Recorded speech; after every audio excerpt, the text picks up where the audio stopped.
exactement ce qu'il faut pas qu'il arrive. Fait que là, faut éteindre le système, raccorder ça, puis faut faire ça le plus vite possible.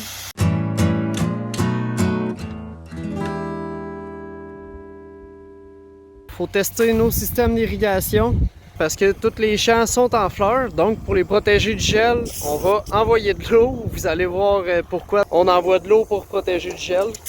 Donc là, on teste les systèmes pour voir si tout fonctionne. Pour s'assurer que mec ça gèle pour de vrai pendant la nuit, ben on va être prêt à tout de suite partir les systèmes d'irrigation puis être sûr que tout fonctionne comme du monde. Faut aussi s'assurer que tous les sprinklers fonctionnent. Là, en ce moment, il y en a un, comme par exemple ici, qui fonctionne pas. Donc là, il faut voir ce qui marche pas, puis le faire fonctionner. Ça peut être aussi simple que seulement un bout de terre, ou en tout cas, un déchet qui le bloque. On l'enlève, puis là, ça va fonctionner. Donc là, on est dans le champ à ferme, il est 3h moins quart.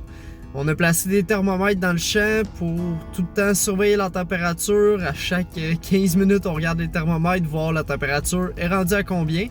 Dans les prochaines heures, il annonce 0 degré, moins 1 degré à peu près. Puis les fleurs de fraises, ben à moins 0,5 degré, ils gèlent, puis ils meurent, puis après ça, ben on perd une partie de la production. Dans le fond, l'eau qui se transforme en glace, cette réaction-là, ça fait une perte d'énergie. Puis cette énergie-là est redistribuée sous forme de chaleur dans l'environnement ambiant de l'eau qui se transforme en glace. Donc cette petite chaleur-là qui est dégagée par cette réaction-là, ben, elle permet de faire survivre la fleur au gel, elle permet d'y donner assez de chaleur pour survivre à un moins 1, moins 2 degrés.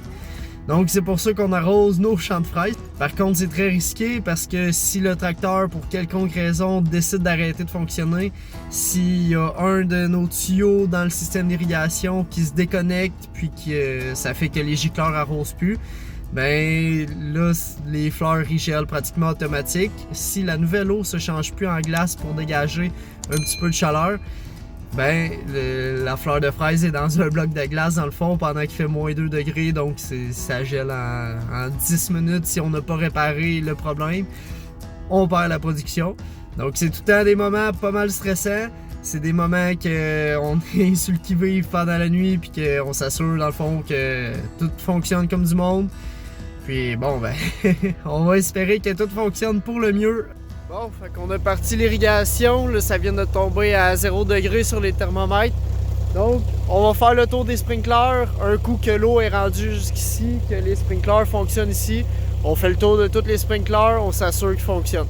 Bon, on essaye de le partir. Là, la pression n'a pas l'air de se créer dans le réseau de tuyaux. Peut-être un petit problème avec le tracteur, qu'il n'est pas bien ajusté la force à laquelle il doit travailler.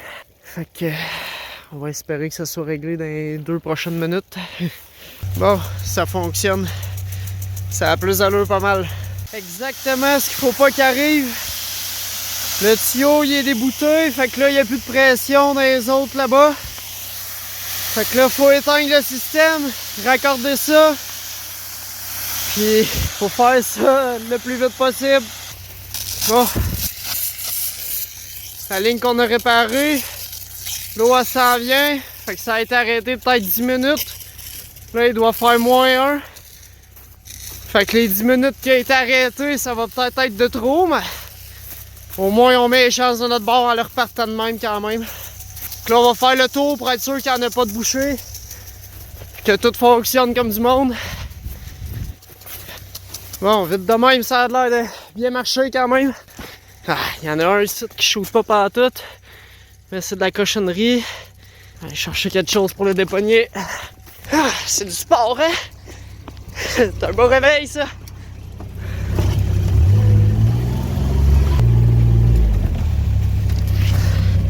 Bon, avec les moyens du bord, qu'est-ce qu'on a pour dépogner ça?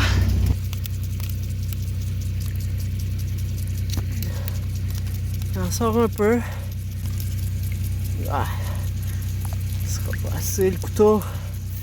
Et je te dis. Oui, ça sera jamais assez, ça. Bon, faut trouver un autre moyen. Une petite broche comme ça, ça devrait faire. Ah oui, ouais, ça va bien. Pouah! Ok, on l'a parti. Fait que c'est à ça que ça ressemble. Épargner les fraises du gel au printemps.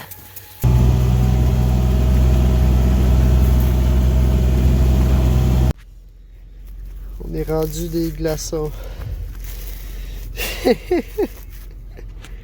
Bon, fait qu'il est 4h30, là il fait moins 3 degrés.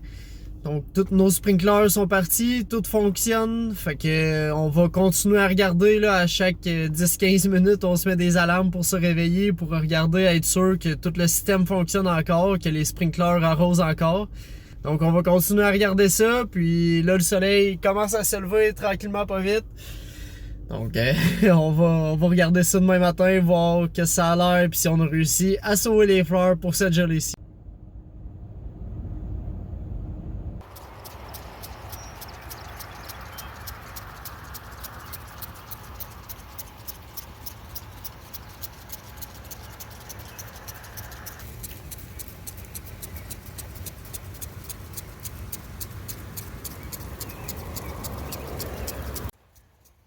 Comme on peut le voir, il y a une bonne couche de glace quand même. Oh, je me suis fait mouiller. Donc ouais, il y a une bonne couche de glace. Fait qu'il faut continuer à arroser encore, même si le soleil paraît levé puis ça paraît à se réchauffer. Là, on voit que la glace est encore présente. Donc on continue à arroser. Bon, fait qu'il est presque rendu 9h. Là, il n'y a plus de glace sur les plants trop. Il fait chaud pour de vrai. Fait qu'on va pouvoir arrêter le système d'irrigation. C'est la fin. Reste juste savoir s'il y a eu des dégâts de gel ou si on a bien fait ça. Fait qu'au final, on a réussi à bien protéger les fraises. Comme on peut le voir, les fleurs sont encore d'une belle couleur, sont jaunes, blanches, il n'y a pas de brun dessus. Fait qu'on a bien réussi à protéger les fraises. Il y a quelques petites sections, par exemple, où ce que les gicleurs étaient bouchés ou des trucs comme ça, que les fraises sont plus affectées un peu par le gel. Mais en général, on peut dire mission accomplie.